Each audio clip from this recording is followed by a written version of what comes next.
Welcome to the Denison Forum podcast. I'm Dr. Mark Turman, Executive Director of Denison Forum, and we're glad to have you along with us for this next episode as we seek to equip you to discern your world differently, to discern it from a biblical standpoint so that you can think biblically, so that you can live holy and serve productively wherever God gives you an opportunity.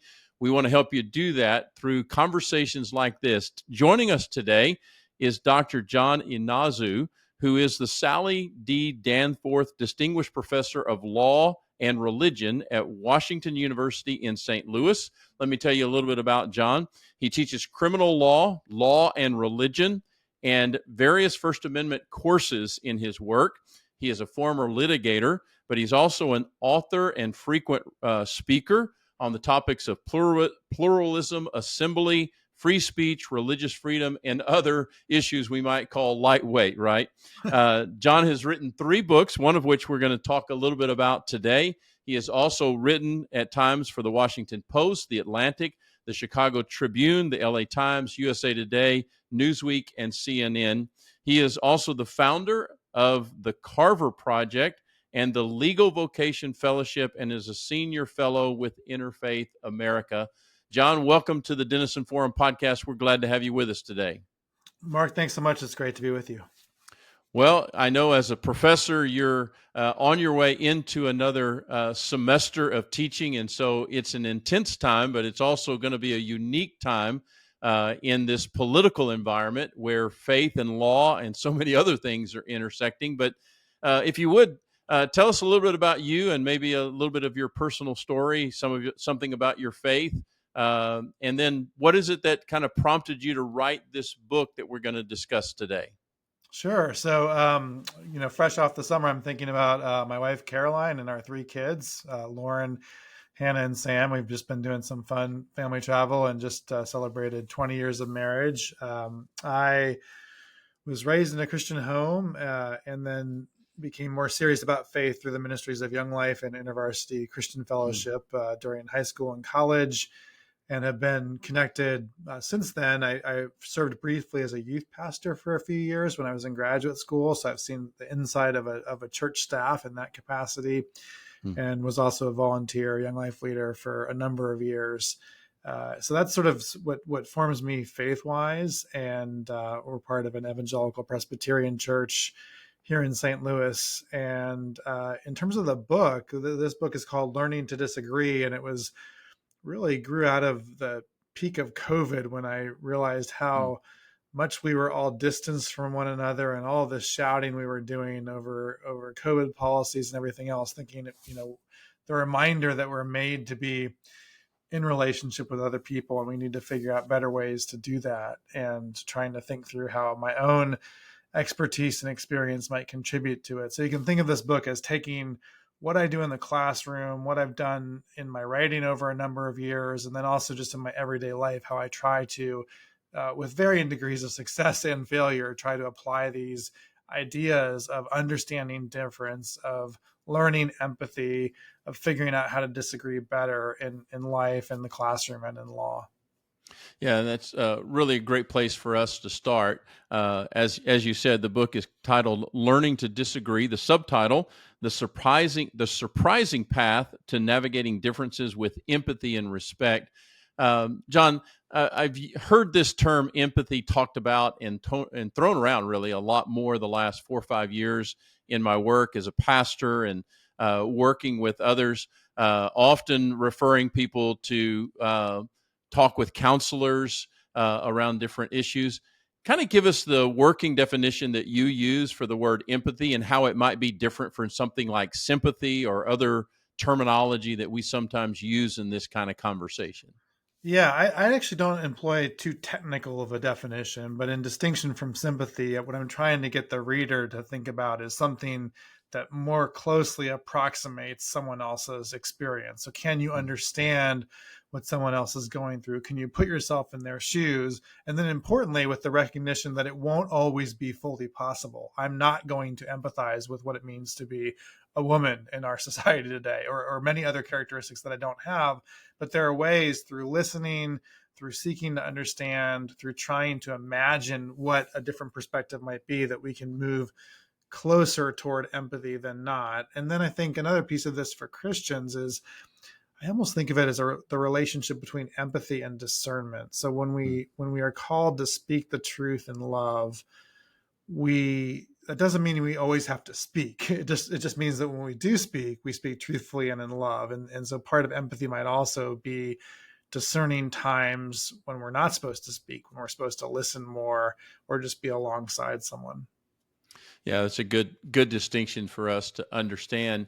How would you say that just being in the practice of law, studying law, teaching law now to those that would become lawyers in the future, how has that kind of prepared you and enabled you to even to be more empathetic? Has it been, well, as a good lawyer, you need to kind of position yourself of, well, if I was on the other side arguing the other end of this case, or if I was the judge, how would I be looking at that? Is that some of what the practice of law and the learning of law has helped you with in terms of empathy? Yeah, I think that's right. And part of it is trying to overcome the presumption that many people have about lawyers as the people who are just stubborn and like to argue all the time. Hmm. That is sometimes a well-earned description or feature of lawyers. But to your point, I do think the best kind of lawyer and the best kind of lawyering is someone who really seeks to understand the other side's argument. Sometimes in order to defeat it, sometimes because you want to look for potential moments or areas of compromise or creative solutions to solving problems, maybe even outside of the litigation process. But ultimately, you want to be able to go to a decision maker or a client or an adversary and say, this is a really hard issue. And here's why I think we disagree about it. And here's why I understand your argument, but I think my argument is more persuasive, rather than saying the other side is stupid and we're morally correct, right? To have a kind of nuance and an understanding of the complexity of issues. And I think law at its best teaches us how to do that. Yeah, and even in what you're indicating there, kind of feels like a theme throughout the book that as I was working my way through it, which is to approach somebody, even if you know that you're going to have a difficult conversation or you feel like you need to have a difficult conversation with them, that even the way you begin is important. And the way that you try to disarm the emotional temperature of the conversation. Can you kind of unpack that a little bit of, hey, I need to, I have a friend of mine that used to say he would try to start difficult conversations by saying, hey, I need to clarify something with you, Hmm. and try to take the emotional charge out of it from the beginning. Is that part of what you're trying to teach us here? Yeah, it's certainly part of it. I would even take it a step further back and suggest this is something I learned from Young Life, that before you even start to speak, you need to earn the right to be heard. Mm, Meaning, you need to be in a relationship of trust where the other person believes you think the best of them, believes that you care about them as a human being, believes you think that they're smart and intelligent, and to be able to enter a conversation without assuming the superiority of your position or assuming that the other person wants to hear from you, but actually then mm, to make sure you're focusing on the relationship first. I think there's a kind of 1990s apologetics out there in some Christian circles that is just, if I can just get the truth out, if I can just get these 5 propositions out, surely someone will be convicted of the truth that I have. And I think that's a very fragile and often unhealthy way to think of actual human relationships, where people want to know, can I trust you?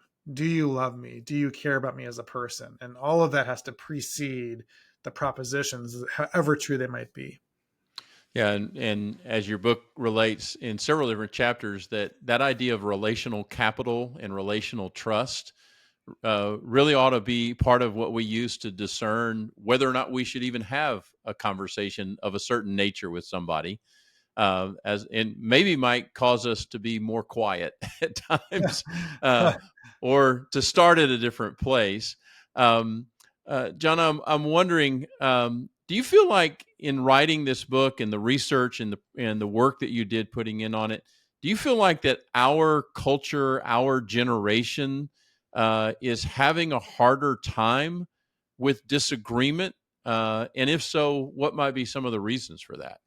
Yeah, I think in some ways it is harder. I mean, I often want to guard against a kind of presentism that makes us think this is as bad as ever been. I don't think that's Mm, quite true. We've had certainly more disagreement and more violent clashes in past eras of our history, but there are a couple different factors that are contributing to the current moment feeling in a very real and visceral sense more intense than we might have felt even a few decades ago. So one of them is that as we have allowed more voices to be heard in our country, in our cities, sometimes even in our churches, we have less consensus about what people believe. We have less consensus about what, think of anything from culture to the music that you would hear in church, and there's mm, more disagreement there. Some of that is a good thing, that welcoming other voices to the table that might have otherwise been excluded in past eras. But that dissonance also comes at a cost, and it means we can't assume as much consensus as we might have had in an earlier time, and that makes it harder and makes it feel the stakes might be higher in trying to muddle through what our agreement actually is. And then, of course, another factor that exacerbates all of this is the social media bubble and world that we now find ourselves in, where we're being barraged with different viewpoints and having our own views reinforced not just once or twice a day by reading the paper or watching the news, which is what we might have done in an earlier era, but every couple of seconds or minutes, some social media update is telling us what the breaking news is or why we should double down on our own prior assumptions about some contested issue. And that, I think, changes our brains and changes the way that we interact with news and people and events. And that's fundamentally different than how we were experiencing the world even a few years ago. mm. Yeah, it seems to make us live on the edge of anxiety almost all the time, perpetually, and can make it really, really difficult. As I started working my way through your book, and we'll get to the way that it's laid out, but one of the things that the description of the book that the publisher offered is that you're trying to help us get to a place of nuanced disagreement. And that's another word, this word nuance, that seems to get trafficked around quite a bit in a number of conversations. But it feels like, John, that part of our disagreement is that we don't have much tolerance for nuance. Can you kind of unpack that a little bit? Do you think that that's true? Why would we not want to recognize the complexity of the issues that we are sometimes talking about and realize that we have to pursue some kind of nuance? Because if there were black and white answers, they would have come up really quickly, right? Usually. Right. Well, I think we sometimes avoid nuance because black and white and extremes make for better sound bites. So Mm, it's much easier to remember a lack of nuance, or it's much easier to make a slogan or a talking point out of a lack of nuance. But in the world, of course, most hard issues are hard for a reason. So when I mm, tackle in this book really challenging questions of religious freedom or gay rights or criminal law or whatever it might be, there are complex legal and policy and moral and theological questions in play. And when those issues are channeled through our courts and our laws, they're usually not slam dunk. They're usually not unanimous opinions at the Supreme Court. They're usually contested and conflicting, and they're hard for a reason because there are powerful arguments on both sides, and because there isn't, when it comes to the policy space especially, there's not a clear answer that's just self-evident to everyone. Now that doesn't mean that we just throw up our hands and say it's all relativism. As Christians, we can never mm, do that. We have to continue to pursue wisdom and prudence and truth in the midst of how we engage in the world. But I think that starts with recognizing this is hard, this is complex, and even our Christian beliefs and convictions are not always necessarily going to translate to one clear policy position that's evident in the world. mm. And that can be frustrating, disappointing, even annoying for Christians to realize that it may just not come out to a real clean, easy scripture and verse kind of answer, which is something of the uniqueness of the role that you have in the work that you're doing, the intersection of both law and faith.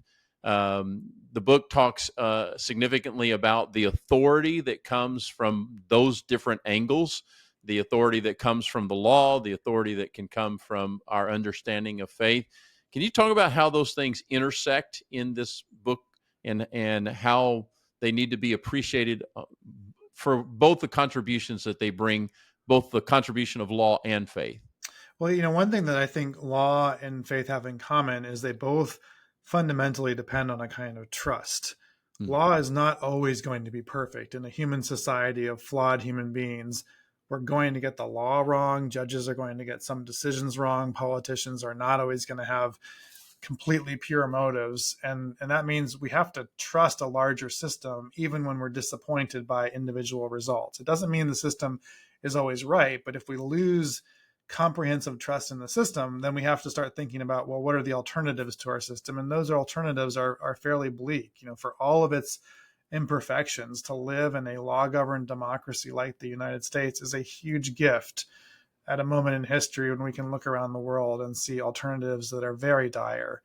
And then there's a similar component with faith, which is that faith also requires a kind of trust. And I think there's a tendency for some Christians to want to replace this trust or this confidence with a kind of certainty, and a kind of certainty that isn't really backed by faith. I mean, we can be clear and convicted about what Scripture says about what we think and how we think we're supposed to lead our lives, but that doesn't translate to certainty in the same way that we can look at a math equation or something like that. And I think actually understanding faith as confidence and trust in the person and work in Jesus, rather than a kind of certainty and a logical proposition, is a healthier way to engage with our own faith, but also gives us some pointers about how to engage with others in the world who might not think what we do.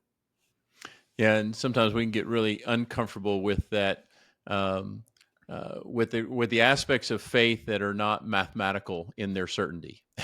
And there is a certainty of faith, and there is a confidence and an assurance of faith, but it doesn't work like a math equation. And sometimes we get uncomfortable with that. John, one of the uniquenesses of this book, particularly, and its helpfulness, is the unique way in which it's laid out. And so I'm going to let you describe it rather than me describe it. But tell us why the book, or tell us how the book is laid out, and tell us why it is laid out that way. If somebody imagines themselves as a first-year law student. Yeah, so you can think of this book as a narrative-based story of a year in my life as a law teacher, and it takes the reader through an academic year. Each chapter is named after a month of the year. So chapter 1 is August, when the academic year gets started.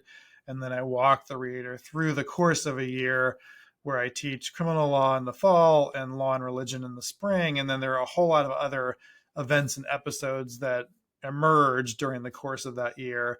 The reason I structured it this way is a growing conviction that people are drawn to stories and narratives much more than propositions or didactic teaching about certain things. And I wanted to have an account that engaged with the reader in a more compelling and relational way. But I also wanted to highlight these points of disagreement. So within each chapter, I focus on a single question related to this broader topic of learning to disagree. So, for example, how do we learn empathy is framed around one of the chapters, or is forgiveness possible? So even as we're marching through the course of an academic year, I'm also trying to raise a set of thematic questions along the way. And, this was a really fun and different project for me to do as an author and a scholar.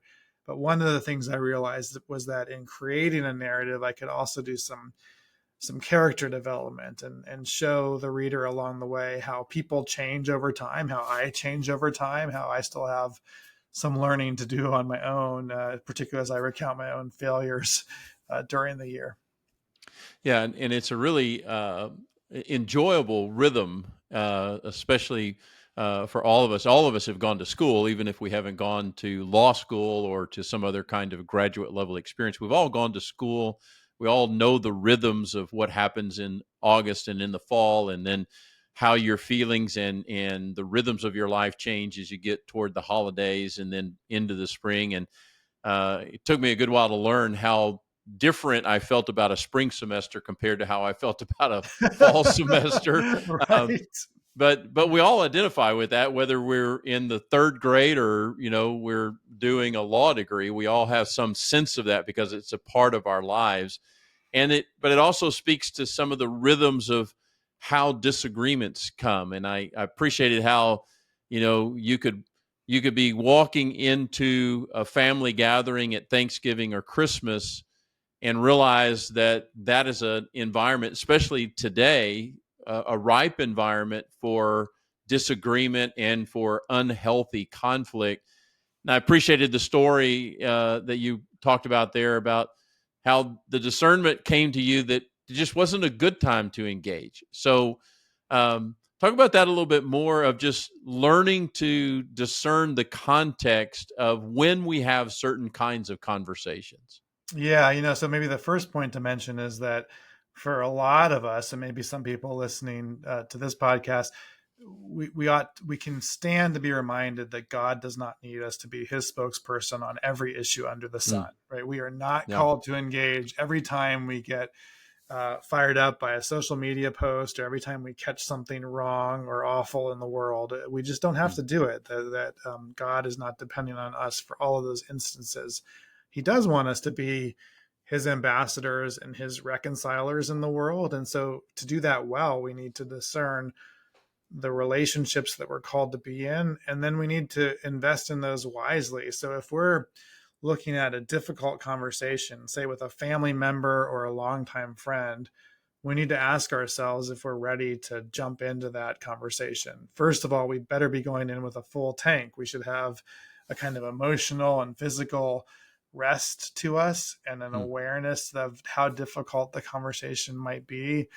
Maybe even an anticipation that we're going to hear some things we don't like, and can we go in with a kind of thick skin that can absorb some hits or some off-putting comments without just jumping reflexively back mm, at the person. I mean, yes. even that can be a tremendous form of witness if we just are able to absorb some of the comments rather than trying to preach back or intervene right away. Mm, And then in some relationships, it might actually be a reminder that we need to invest first in the relationship before the conversation. So I think about this, and I actually talked to quite a few people who are struggling with family dynamics right now. It could be mm, politics or religion or some other issue.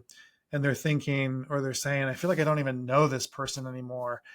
And part of the reason for that is that they don't know this person anymore, because even though mm, there might be a very long shared history for the last few months or few years, maybe you've gone off to college or moved to a different state, and you're having a very different set of experiences, and news sources and social circles influence your life, and that causes some rift and some division from your past sets of relationships. So mm. before jumping back into that really hard conversation, maybe we should start with something far more normal, something far more human, catching up over a meal, or starting with some softer topics rather than jumping right into the divisive ones. Yeah, and just realizing that, at our best, or when we're at our best, we are growing and changing. And especially if it's somebody that you don't know at all, or somebody you haven't engaged with in a long time, hopefully that person, as well as you, have learned and grown, and some of their thoughts hopefully have matured and changed. And so you got to make room for that. Um, John, another one of these terms that, again, just floats around in our world a lot. I get into a lot of conversations where people say, we think in terms that are zero sum too much. But your book calls this out. I love the fact that you use terminology that people are trafficking in, sometimes maybe not as well versed as they should, but you bring these terms out, and that makes the book very accessible to people who are not lawyers, people who don't have the credentials that you have, but you're using experiences, stories, and terminology that you can find in just about every coffee shop that you walk into. Um, but you'll hear people often say, well, we're just thinking too much zero sum. And as I read through that part of the book, I thought, well, John's making it very clear there are some things that are just, they're zero sum. There's just no other way around it. It either has to be A or it has to be B. Talk about those kinds of conversations and that reality that we sometimes have this idea that, well, if we just keep plugging at it, we're going to get to that somehow neutral ground that's somewhere between A and B, but that it can't. Sometimes it can't be that, and we have to Right. recognize it. Right. So, starting with sort of the big principle in a diverse democracy where we have lots of different views over things that matter, we're going to have all kinds of political and policy conflicts where there are going to be winners and there are going to be losers. And you think of a lot of hot button issues. There is no middle ground where you can just agree that we've compromised effectively. These are going to be very important issues where the sides are going to keep contesting. And because of the political process, there will be winners and there will be losers. And I try to illustrate this with a maybe a gentler example, but one that's kind of near and dear to me, which is the collision of people who suffer from allergies and people who love pets when they are in common places like airplanes. So I happen to be in the former category. I have allergies to quite a few different pets and trees and plants and those sorts of things.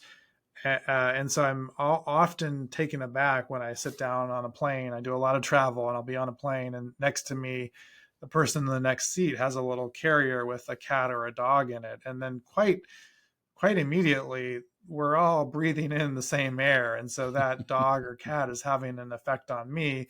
That's an example of a zero-sum situation. You either allow the person with the allergies to be allergy free on the airplane, or you allow the person with the pet to be on the plane, but we're not both going to have our preferences maximized in that example. And, I mean, as silly as it might sound, there are real costs one way or the other. But because we are coming with different preferences and different perspectives, someone has to make a decision. Sometimes that someone is the airline, sometimes it's a regulator or a policymaker. Sometimes the law backs a decision, and if you don't agree with it, you go to jail. And so these can be very consequential, but they're everywhere in our lives, especially in a society where people don't always share our beliefs over things that matter. Yeah, and then later it kind of came around the book, and I wanted you to chase this out a little bit further from the standpoint that we often get into conversations, especially when it becomes law and faith or law and religion. And the idea is sometimes touted that, well, when it comes to the intersection of law and religion should never yield. And you talk about that some, and you talk about that from the standpoint, well, let's talk about that a little bit more deeply, because we are in a world that not everyone shares our faith. And context for a particular situation matters a great deal in this. Chase that out a little bit more, because some people, they raise up phrases of separation of church and state, and it's like, well, the idea sometimes among Christians particularly is that Christians should never yield even an inch within the framework of their faith when it comes to other matters of consideration and law as it relates to other people, who, particularly those that don't share our faith. Right. I think this starts with just recognizing where we are as a country and as a society. So I would actually be delighted if everybody shared my views and my beliefs over everything that I thought was important. We might be able to disagree about ice cream flavors and sports teams, but when it comes to the existence of God and his plan for the world, I would love it if people all agreed with me. But as a fact of the world, they don't. And so then the ethical and political question for Christians is, well, what do you do in the reality of that disagreement? You could try to win at all costs and then control or coerce people to believe as you do. We've got a lot of history over thousands of years that doesn't go very well, that people typically aren't coerced into belief anyway. And when we try, we do a lot of harm and a lot of damage. And so I think the invention and the brilliance of civil liberties in the First Amendment in the American context is something that we can all embrace, not just for our own protections, but also realizing that those same liberties are going to protect other people, including people we don't agree with. And I spent a lot of my time working in the areas of free speech and religious freedom. Those rights and those freedoms only work when they're for everyone.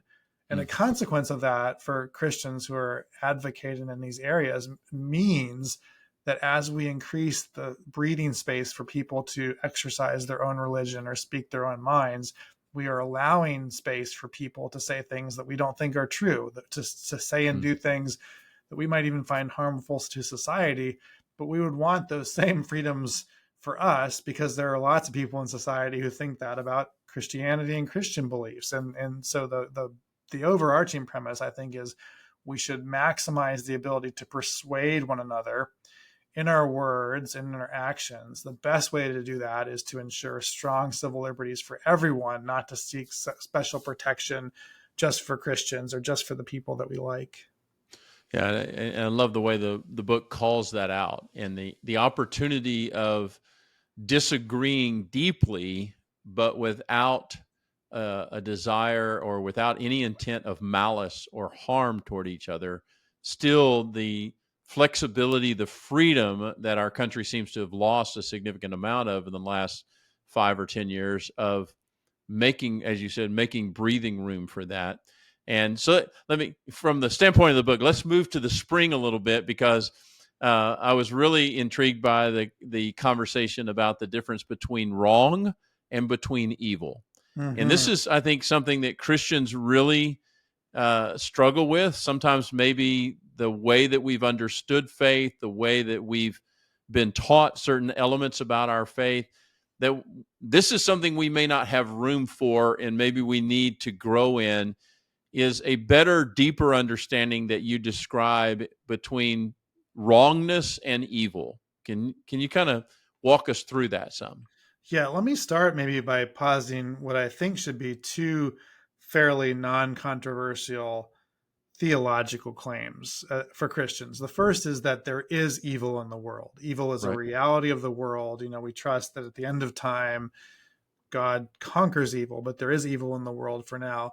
And the second is that every single human being is made in the image of God.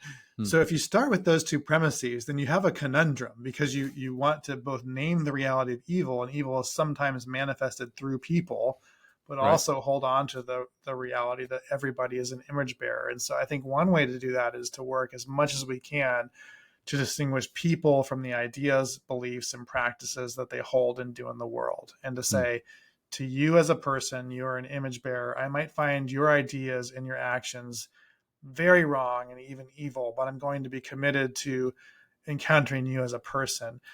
The challenge here is that when we lapse into calling the person evil or seeing the person as evil, we're no longer in the realm of disagreement. We're not trying to, you don't try to get along with evil. You try to eradicate and minimize evil in the world. And so to do that hard work of distinguishing people from the ideas they hold, and then as a matter of ordinary political discourse, just think about the difference between saying, I think you're wrong and I think you're evil.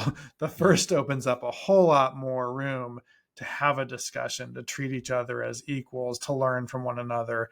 If you start a discussion by saying, I think you're evil, that discussion rarely goes well or rarely goes anywhere. Does the law go down that road, John? Does the law ever contemplate or deal with the law is always dealing with right and wrong, but is the law itself ever trying to operate in the discerning of evil? It's interesting. I mean, there are some lesser known legal doctrines that go in that direction. So, for example, in criminal homicide, there's something called depraved indifference homicide, where we say, people who murder people are bad and people who kill people are bad and they're doing bad things. But there's an even worse category of bad when you do something that's so egregious that we would think most ordinary people, even when they kill someone, wouldn't do it that way. And so the law in some jurisdictions creates this elevated category, which you can think of as more wrong than wrong in some ways. So there are examples out there, but I think one of the really useful features of the American criminal justice system is that we presume innocence until proven guilty. We want the humanity of the person charged with even a really bad and awful offense to be recognized by the courts and by the people who are judging them. That's hard to do in the ordinary day to day when we see someone who has done really awful things, to hold on to the rights and the dignity that even that person holds.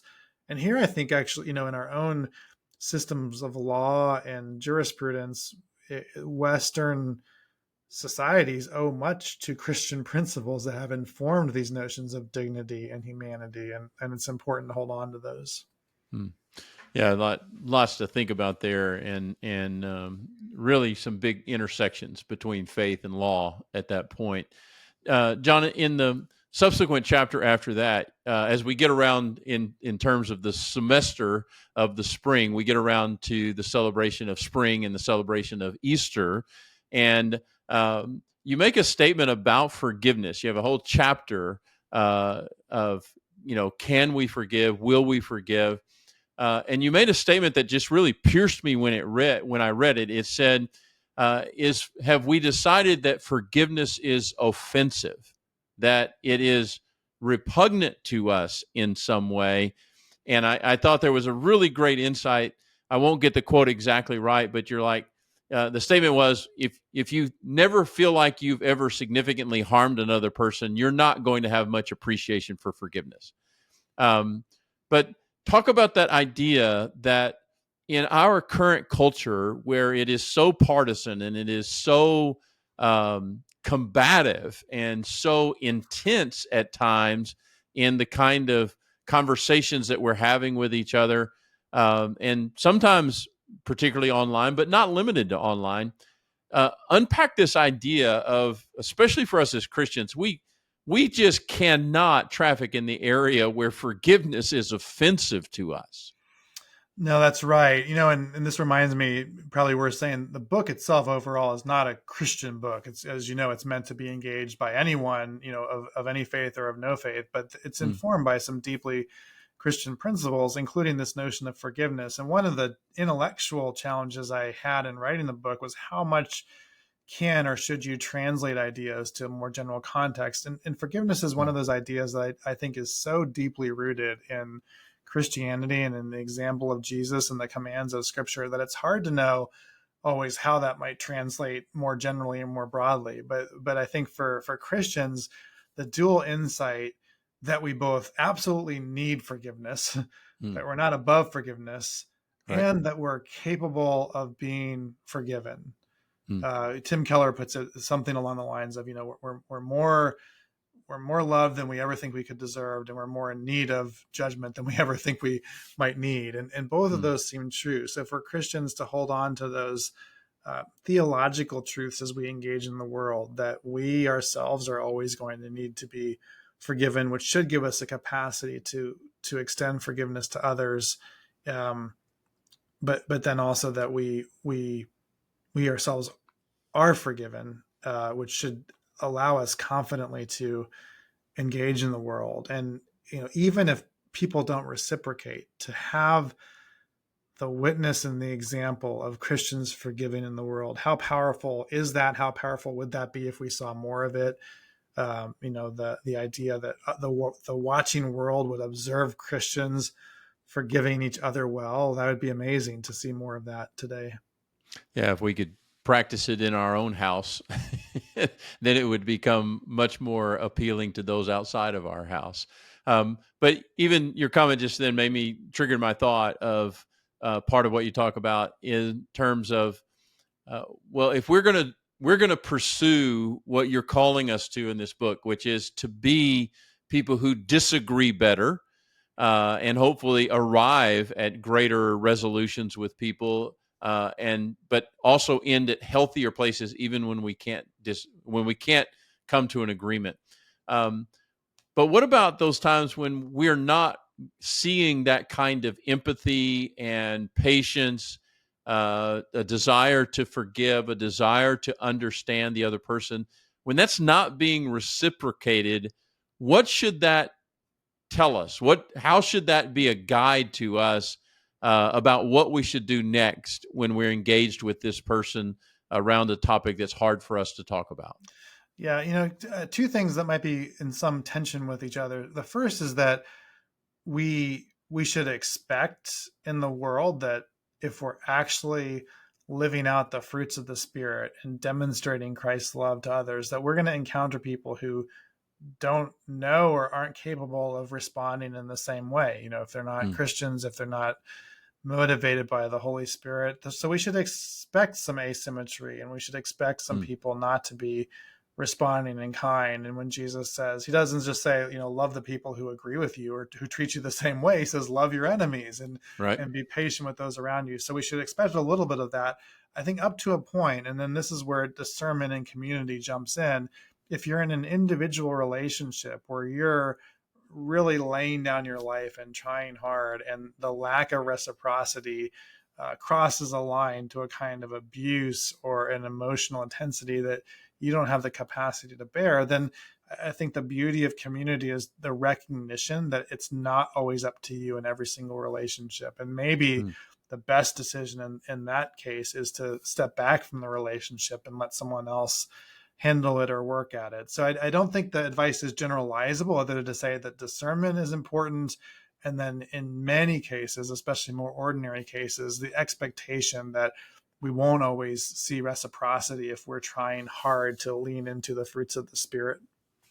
Yeah, I think it's a really good word that, we do know, and hopefully we are learning with Jesus that we are to go the second mile, that we are to be people who speak with grace, who serve with grace, and even sacrifice in grace, and kind of take on more of the burden than perhaps we would see in the world. But that's what we're called to be, because that's what we've received in grace from God. But that does not mean that we continue to subject ourselves to uh, verbal kinds of abuse or anything like that. That's, I think, where Jesus was talking about being, wise as a serpent and innocent as a dove. And that's part of the discernment in this. Uh, John, one of the things that people hear from us at Denison Forum all the time is what I call the graduate level education of faith, which is to speak the truth in love. Um, we talk about that from Ephesians 4 on a regular basis. So much of what you've written in this book and the larger body of your work in other environments as well goes down that theme. Um, Give us your inside view of how do we get better as graduate level Christians at speaking the truth in love in Mm. the environments that we're in? Yeah, I'm going to come at this maybe a bit obliquely at first, but what I want to say is make sure you have friends in your life who are truth tellers. Hmm. And this is what I mean by that. Be surrounded by people who will be honest with you about whether you're someone who needs more courage to speak more truthfully more of the time, or more discernment and restraint to speak less so that you can be more loving in the world. And we're not always very good at judging for ourselves which of those we are. So that's where the importance of friendship really comes into play. Have people who can tell you, I think actually, Mark, you should have a little more courage in this situation to speak up. Hmm. And you can't always just dance around the issue. Or alternatively, it's time to pull back and listen more. And it's time maybe not to engage for a while. And I think friends are an incredible gift from God of how to do that better when we don't always see the way forward. Yeah, I think it's really helpful. I don't know that it's true, but I would say I've certainly heard of a lot more people who have said to me, I just um, I'm afraid of conflict. I I avoid conflict. And maybe there are more of those people in the world than those who are more of a combative mindset and love a good argument. I kind of grew up in a family that loved a good argument just for the sake of the argument. Some of my brothers, particularly, were more adept at it than I was. Um, but we have to realize there's both sides of that to us. And that sometimes we need to speak up more strongly, and sometimes we need to lay back, which is kind of where I love the way the book ends, because the book kind of ends on a Sabbath note, which I think is important to us. You get to the end of a school year in May, and you have a great summer vacation, and you describe some of that at the end of the book. And there's even some lessons about how to disagree better in that. Walk that out for a minute. How does that understanding of detaching and giving yourself some room? You've already referenced it a little bit earlier in the conversation of, you know what, you don't have to be an expert on every single topic in the world. But talk about that as a rhythm of our life and putting some oxygen back into our lives and into our souls as a strategy for disagreeing in better ways.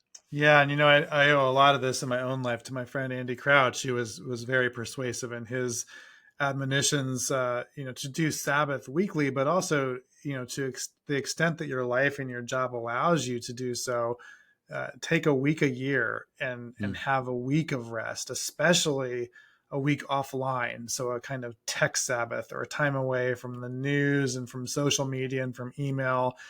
Not every job can do this, but many, I think, with a lot of advanced preparation can. And for me, the one of the most life-giving pieces of stepping away from all of it for a while is just to be reminded of how much my day to day, whether it's what I do or my emotions or how I'm engaging with other people, is shaped by the constant influx of news and events and things in the world. And when I step away from that with my family or in nature or creation or just reading more deeply or going on a walk and praying, especially over the course of a week and not just, for an hour or something like that, I can be reminded in a very powerful way, both of the beauty of the world around me, but also of my insignificance to that world. And Mm. by that I mean, we're just, none of us is as a big a deal as we think we are, and the world can go on without us. And I think a lot of people need that reminder, the reminder that it's a privilege to be in the work that we have, whether it's ministry or law or teaching or something else, but that it's not because we're needed in that space. It's because God and His grace is letting us be used there. But ultimately, His plans are going to go on and work with or without us. So that to be in a posture of gratitude and an ability to receive and embrace the call rather than to try to control it, I think it makes a huge difference, at least in my own life. Yeah, it really was a great reminder to me of just the humility that can come into that, is to realize that God was running the world for a really long time before I showed up. And he'll be, if he chooses to, he'll be running it for a very long time after my time is done. But I also thought it was a very good call out for a law professor. I have a friend that went back to school after starting one career, felt called into law, and made the very difficult challenge of going to law school as a second career. Um, and he'll be listening to this podcast. And I don't think there was a single law professor that recommended he take a Sabbath. And most people in law school and in other kinds of graduate schools would say, yeah, that's a great idea. I don't know how that would work. But Well, it's so important, yeah, and maybe the serious point attached to that comment is, if you can't figure it out with the training wheels of school, it's not going to happen in practice, right? When you're Mm. into the practice of law and into the business, if you haven't worked on those hard rhythms in school, when you have a boss and a bunch of deadlines and clients, they're not going to come. So the stakes are kind of high in terms of formation and practices, because getting them right early on really matters downstream. Yeah, it's such a good word, because some of the reasons that we're not disagreeing better or in getting to healthier conversations and resolutions is because we're living in perpetual fear. We're living in perpetual anxiety. We're living in, a lot of times, perpetual fatigue, rather than taking that step back and letting God bring rest into our lives and getting a better perspective. uh, you know, we try in the best efforts that we give sometimes, how will I feel about this in 3 or 5 years? We just may not have the discipline to think about things like that as consistently as we should, unless we're consistently pulling back, getting that rest and getting that perspective that God really is in control, and that God is not only real, but He is good, and He means good for us and for all of us. And that's His plan. John, thank you again for taking some time to talk today and for this conversation. It's been really helpful. I want to remind our listeners that this is John Inazu. The book is Learning to Disagree: The Surprising Path to Navigating Differences with Empathy and Respect. You can find that at all of the major book providers. You can also find, well, John, you tell us, what's the best way for people to follow you in your ongoing work if they want to do that? Oh, sure. Yeah, I've got a weekly Substack that's called Some Assembly Required, and that's a good place to be in touch with me. All right. You can subscribe to that as I have, and you'll be able to follow John's work.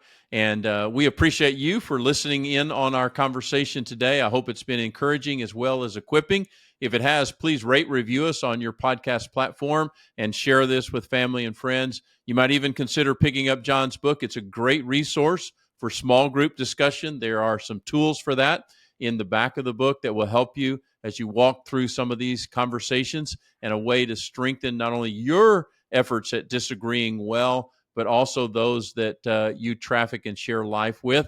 Thank you for following our ministry at denisonforum.org. You can find more resources there as well, and we'll see you next time on the Denison Forum podcast.